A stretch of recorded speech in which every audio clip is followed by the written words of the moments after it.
مرة وتشتت من دفاعات فريق بيرلي عبر المهاجم باترسون بالتحديد. عند الكرة ياخذ كبير محضر من جارفيس زوبار الفرنسي تأتي والتسديدة والجول جول جول جول جول جول جول.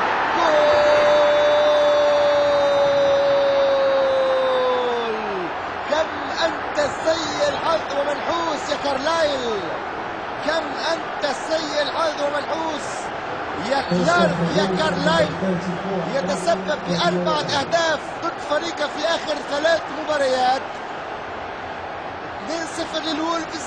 الذئاب تكش على اليابا هنا في التيرفور، وحتى الهوية المحلية لفريق بيرلي غير موجودة حتى الآن في هذا اللقاء.